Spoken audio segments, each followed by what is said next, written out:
Vamos abrir aqui, meus irmãos, a palavra. Antes de meditar, já vamos ler o versículo, mas daqui a pouco eu vou dar um recado para os irmãos também sobre o dia do jejum de 6 de julho. Amém? Nós vamos ali em Lucas, amados, capítulo 21. Louvado seja Deus. Só um minutinho, meus amados, que eu vou fechar uma porta que está aqui. Só um minutinho.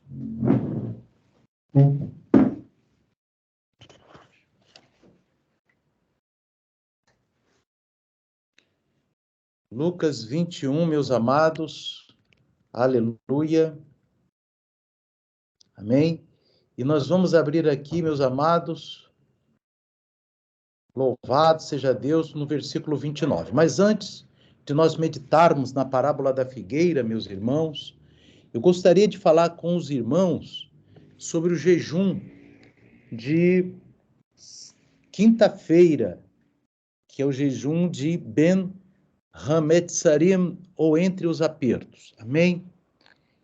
Primeiramente, meus irmãos, nós devemos saber por que o dia 17 de Tamuz traz essa carga. 17 de Tamuz é quinta-feira, é o início das 3 semanas. Essa carga, meus irmãos, ela vem do pecado do bezerro de ouro, desde aquela época, porque o pecado do bezerro de ouro foi no dia 17 de Tamuz. Então, devido a isto, existe essa carga no dia 17 de Tamuz, que esse ano é 6 de julho. Amém?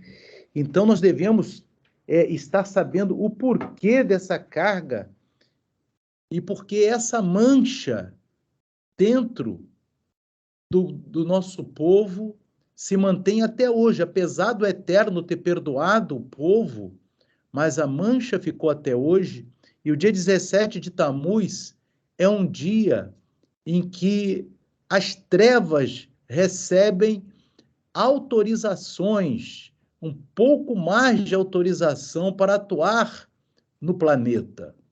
Por isso que é necessário nós anteciparmos as trevas para que não venham a ter autoridade para nos causar danos. Por isso o povo judeu ele tem essa visão correta de se antecipar, já estabelecendo esse jejum, e que o Eterno ele fala desse jejum, inclusive no livro de Zacarias, no capítulo 8, verso 19, que eu já falei com os irmãos várias vezes, que ali o Eterno fala que o jejum, aqui, meus amados, Zacarias capítulo 8, eu estou colocando aqui para os irmãos, amém? Só para a gente caminhar com os textos da palavra, no versículo 19, amém? Diz assim: assim diz o Senhor dos Exércitos, o jejum do 4º mês, que é esse agora de 17 de Tamuz, o jejum do 5º, que é o 9 de Ave, que vai ser 27 de julho, o jejum do 7º, do 10º mês, será para a casa de Judá gozo, alegria, festividades solenes, amai, pois, a verdade e a paz. Mas é um jejum importante porque nós vamos nos antecipar para que Satanás não venha pelejar contra nós nesse período. Inclusive, é interessante, meus irmãos, que no próprio capítulo 22 de Lucas, que faz parte desse Shabat, dos escritos nazarenos desse Shabat, ali no versículo 31, Yeshua fala para Pedro que Satanás pediu para se andar com Pedro como trigo, ou seja, para perturbar Pedro. Olha só, Lucas 22, 31, e Yeshua diz assim: disse também o Senhor, Simão, Simão, eis que Satanás vos pediu para vos ser andar como trigo. Mas eu roguei por ti para que a tua fé não desfaleça, e tu, quando te converteres, confirma a teus irmãos. Quer dizer, Yeshua impediu, não deu atenção, não atendeu o pedido de Satanás, mas nós sabemos que nós temos que nos antecipar com esse jejum, amém? E eu queria deixar também importante aqui para os irmãos, antes de nós lermos ali sobre a parábola da figueira, eu queria dizer para os irmãos que é um jejum que vai do nascer do sol ao pôr do sol. A pessoa vai dizer assim, eu acordei Já o sol nasceu, dali você continua o seu jejum, amém? Não tem problema, amém? E outra coisa importante, irmãos, as crianças, a partir de 13 anos, né, os adolescentezinhos, a partir de 13 anos, também são para fazer o jejum, amém? Os meninos a partir de 13 e as meninas a partir de 12. Agora, alguém que tenha agora, nesse jejum, irmão, abre-se essa exceção de que alguém que tem um remédio para tomar, durante o jejum, com um pouquinho de água, pode tomar sem quebrar esse jejum, tá? Esse jejum tem esse detalhe, tá, irmãos? E nesse período, depois eu vou voltar a falar com os irmãos sobre esse período, tá? Mas é um período que deve-se evitar viagens longas, fazer coisas arriscadas, né, irmãos? Amém? Então, contratar, amém? Deve-se evitar, entendeu, meus queridos? Para poder os irmãos não terem reveses nessa parte, tá bom, queridos? Então, vamos aqui falar agora da parábola da figueira, Lucas 21, versículo 29. Amém? E Yeshua dizendo: E disse-lhes uma parábola: Olhai para a figueira e para todas as árvores. Quando já tem rebentado, vós sabeis por vós mesmos, vendo-as, que perto está o verão. Assim também vós, quando vides acontecer estas coisas, sabei que o reino de Deus está perto. Em verdade vos digo que não passará esta geração até que tudo aconteça. Passará o céu e a terra, mas as minhas palavras não hão de passar. Vamos até aqui por enquanto, meus irmãos. Veja bem, Yeshua ele fala aqui da parábola da figueira. A figueira, meus irmãos, é um dos símbolos de Israel. Israel é comparado, tanto na Torá como nos profetas, ele é representado pela figueira, pela videira, pela oliveira e também pela romanceira. Mas a figueira é uma das mais características representações de Israel. Então, Yeshua está falando de Israel. E ele está dizendo assim, olhai para a figueira, olhai para Israel e para todas as árvores. Quando já tem rebentado, ou seja, quando tem rebentado seus frutos e dado suas folhas, vós sabeis por vós mesmos que perto está o verão. Assim também vós, quando virdes acontecer estas coisas, sabei que o reino de Deus está perto. Em verdade vos digo que não passará esta geração até que tudo aconteça. Queridos, de que geração Yeshua está falando? Yeshua está falando da geração da figueira, já que ela está gerando. Você observa bem, amados, que Yeshua, quando é Israel, no ano 70 depois de Cristo, teve o templo destruído e foi derrotado o povo de Israel ali pelo Império Romano, e Israel foi disperso pelas nações. E do ano 70 depois de Cristo, até um determinado momento, Israel ficou entregue, meus irmãos, aos animais, Jerusalém entregue sem habitantes. Tem fotos que eu não tenho aqui no momento, de 1800 e na primeira metade do século XIX, Jerusalém toda descaracterizada, ficou sob o Império Otomano.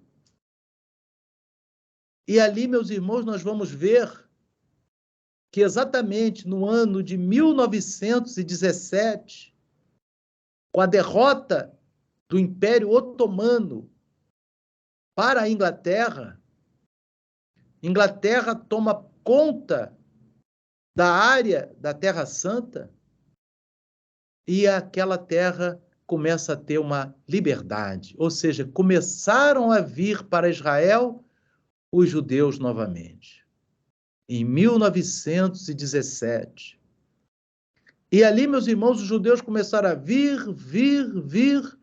Foi até nesse mesmo ano de 1917, quando o general inglês Allenby tomou Jerusalém, exatamente, meus irmãos, em dezembro de 2017, de 1917, perdão, sem disparar um tiro.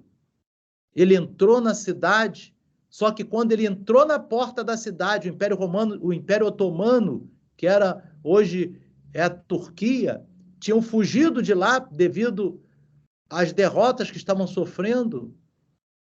E nós vemos ali, irmãos, que Jerusalém, ele entrando na cidade, ele desceu do seu cavalo e disse: eu tenho que entrar a pé nessa cidade, porque eu não sou digno de entrar como meu Senhor entrou, montado no jumento. E ele entra na cidade, e a cidade aí vai respirar depois de quase 2000 anos, ou seja, os judeus voltam para Jerusalém aos pouquinhos, até que, meus amados, e também nesse ano de 1917, o ministro das Relações Exteriores da Grã-Bretanha, né, irmão? Que é a Inglaterra também, ele vai, o nome dele era Balfour, Declaração Balfour. Ele vai fazer uma declaração dizendo que Israel precisa ter um lar na Palestina, o povo judeu. Então, dois eventos fundamentais em 1917, o Eterno sinalizando da volta do povo judeu, ou seja, a figueira vai começar a ser gerada. Oh, aleluia, aqui, irmãos. Jesus dizendo: olhai para a figueira, falando para nós: olha para a figueira, quando seus ramos têm brotado. Você vê, irmãos, que aqui no livro de Mateus, essa mesma parábola, Mateus ele dá a mesma parábola da figueira. Mateus dá uns detalhes assim, explicando, Mateus 24, aqui no verso 32, a mesma parábola. A gente vai ver Jesus falando: aprendei, pois, essa parábola da figueira. Quando já seus ramos se tornam tenros e brotam folhas, saber que está próximo o verão. Igualmente, quando vi de todas essas coisas, saber que ele está próximo às portas. Em verdade vos digo que não passará esta geração sem que todas essas coisas aconteçam. Então, amados, nós vemos que essa geração da figueira, ela começa ali em 1917. E começa, meus amados, e começa o povo judeu chegar para Israel até que vem a Segunda Guerra Mundial. O povo de Israel sofre grandes perseguições ali na Alemanha e na Europa, e a morte de 6 milhões de judeus pelo Terceiro Reich, pelo nazismo. E ali, meus irmãos, acaba a Segunda Guerra Mundial, em 1945.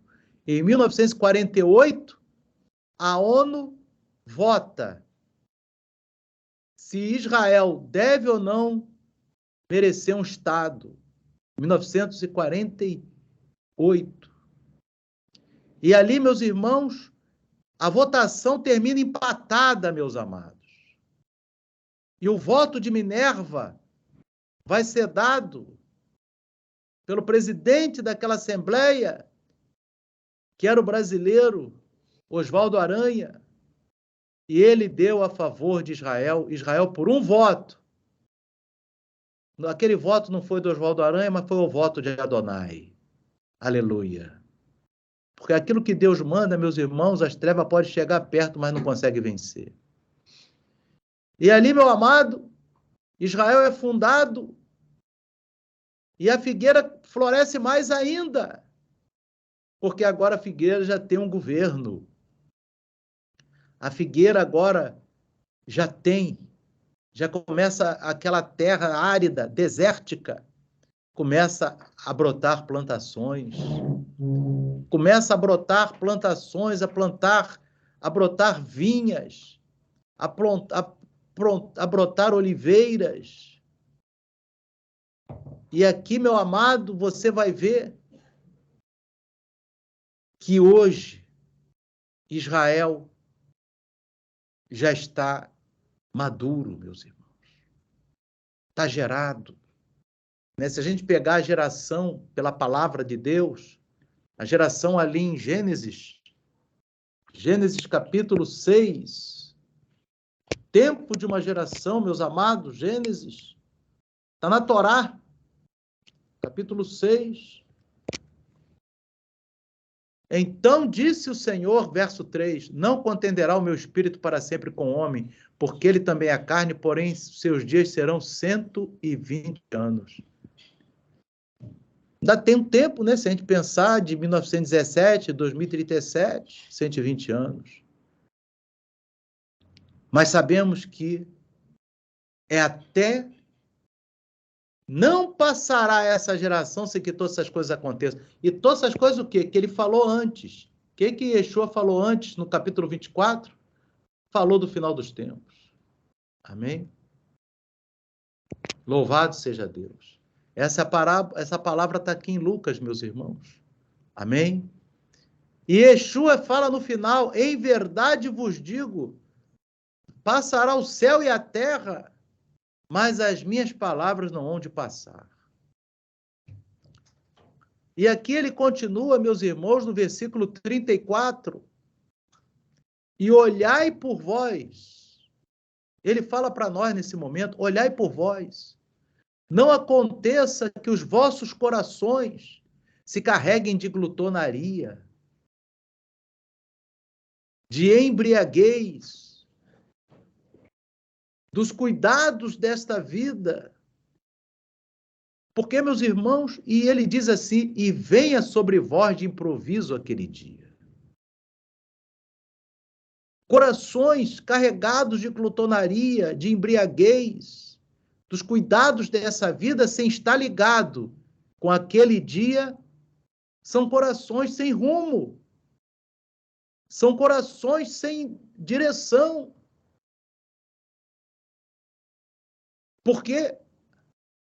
Porque estaríamos ligados nos cuidados desta vida e deixarmos para trás aquele dia, que é o dia que não venha nos pegar de improviso. E Yeshua fala aqui no verso 35, porque virá como um laço sobre todos os que habitam na face da terra. Um laço, meus irmãos, é porque as pessoas estarão desapercebidas em relação à volta de Yeshua HaMashiach. E no verso 36, amados, Yeshua fala assim, ele fala um mandamento para nós. Vigiai, pois em todo o tempo orando. Yeshua fala aqui, meus irmãos, que devemos vigiar. Se é para vigiar, é porque há algo que ser vigiado. O que é algo para ser vigiado? É a gente manter-se cautelosos, vigilantes, em observância à sua palavra.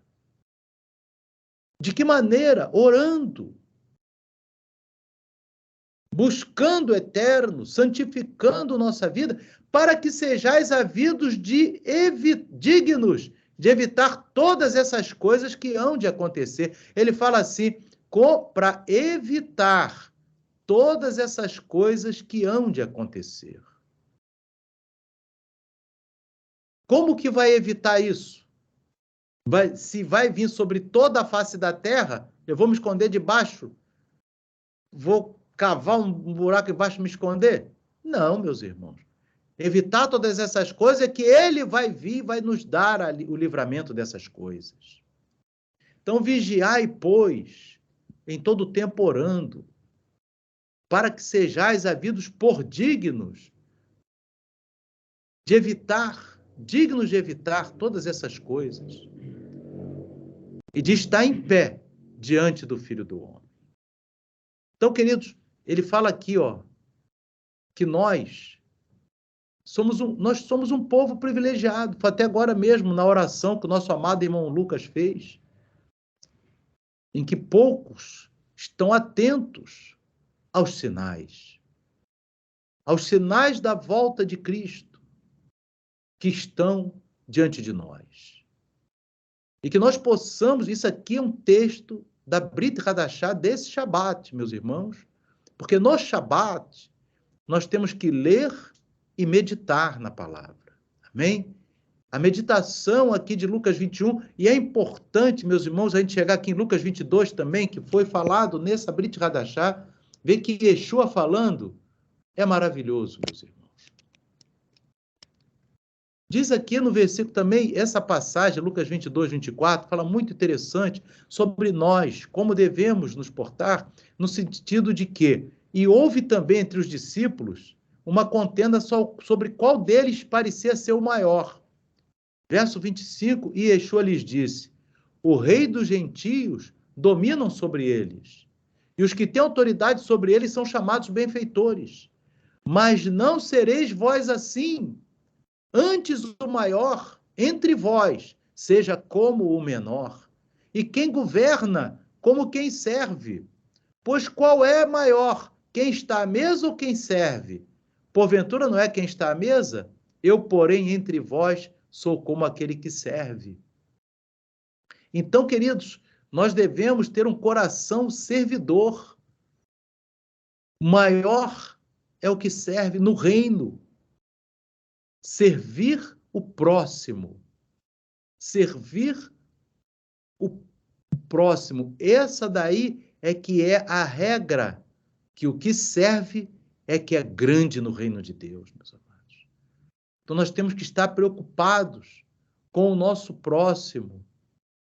Devemos estar preocupados em todos os instantes. O nosso próximo é em todos os lugares. Em todos os momentos, uma palavra nossa tem que ser palavra de misericórdia. E aí alguém vai dizer, mas Senhor, eu quero misericórdia para mim naquele dia. E a gente tem que ver, meus irmãos, que a misericórdia vai ser dada somente àquele que usou de misericórdia. Que isso aqui está no livro de Tiago, meus amados. E a gente está aqui falando de misericórdia. Que a gente quer misericórdia. Mas o Eterno diz que a misericórdia vai ser dada para aquele que foi misericordioso. Aleluia. Tiago, capítulo 2, meus amados.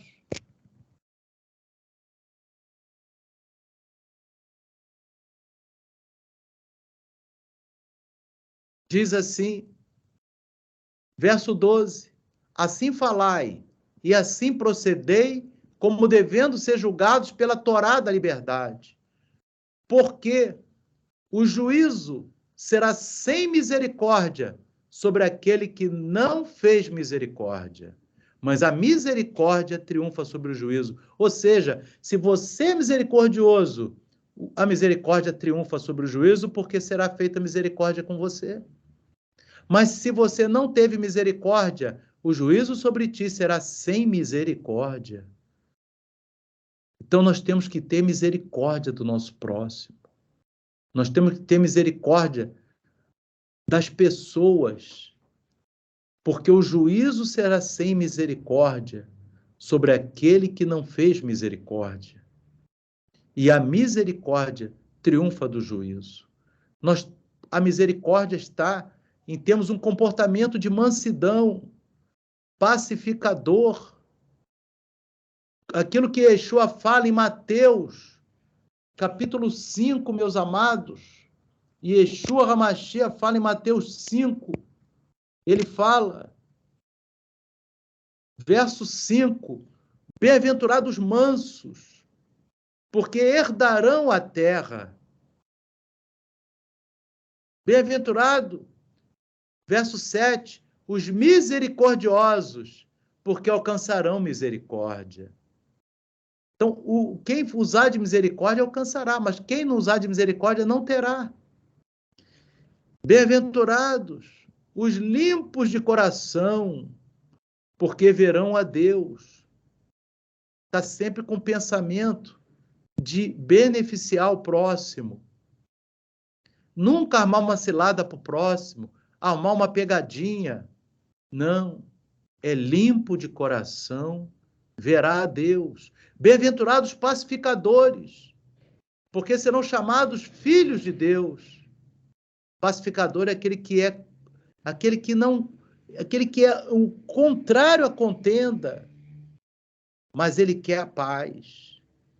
Então, meus irmãos, nesses versículos aqui do sermão da bem-aventurança em Mateus 5, Yeshua ele nos fala de pacificador, limpo de coração, misericordioso e manso.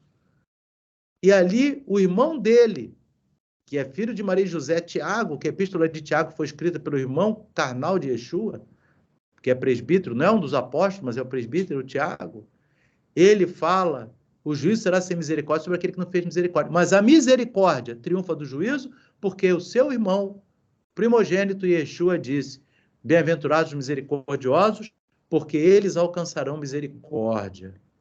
Então, queridos, que Deus é misericordioso para conosco, na medida que somos misericordiosos também. E uma maneira da gente ser misericordioso com as outras pessoas também é levar a palavra de Deus.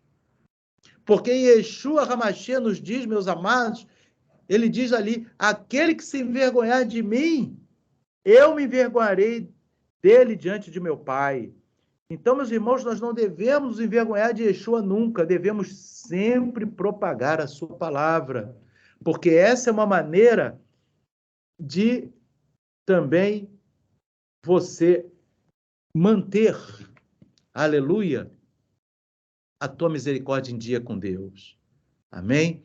Você vai levar a palavra de Deus, você vai levar a verdade. Nós somos um testemunho vivo, meus amados. Aonde nós formos, nós somos um testemunho vivo. E devemos dar o nosso testemunho para que almas se rendam a Yeshua, para que almas se rendam ao reino de Deus. Aleluia. Agora, meus irmãos, nós temos diante de nós essas 3 semanas e que queremos misericórdia de Deus nessas 3 semanas. São 3 semanas de jejum, de muita oração. São 3 semanas de atos de bondade. São 3 semanas fazendo a vontade de Deus, para que possamos, aleluia, alcançar a misericórdia de Deus. Aleluia. Porque a misericórdia de Deus, que muitas pessoas chamam de graça de Deus, né? Porque graça e misericórdia no hebraico é a mesma palavra. A graça de Deus, a misericórdia de Deus, ela não é dada para aquele que não usa de graça, de misericórdia. Está aqui na Bíblia, irmão. Então não tem essa história que a graça resolve tudo, não. Graça e misericórdia recebe. Quer dizer a mesma coisa. Amém? É a mesma palavra hebraica para graça e para misericórdia, tanto no Tanar quanto na Brit Hadashah. Graça de Deus só vai obter aquele que usar de misericórdia.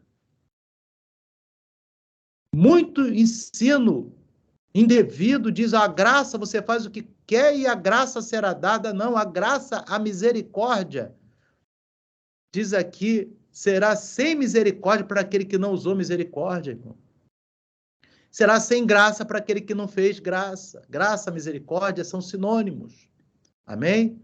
Tanto no Tanar, quanto na Brit Hadashah, quanto nos Neviim, que é profetas, quanto nos Ketuvim, que são os escritos, a palavra para graça e misericórdia é a mesma palavra hebraica. Amém? Então, nós temos, para termos a graça de Deus, temos que usar de misericórdia. Não podemos nos deixar iludir com falsas pregações que dizem, a graça de Deus foi nos dada com Com Yeshua, a graça de Deus foi dada, está disponível. Mas a gente, para tomar posse dela, para tomarmos posse dessa graça, nós temos que usar de misericórdia com o nosso próximo.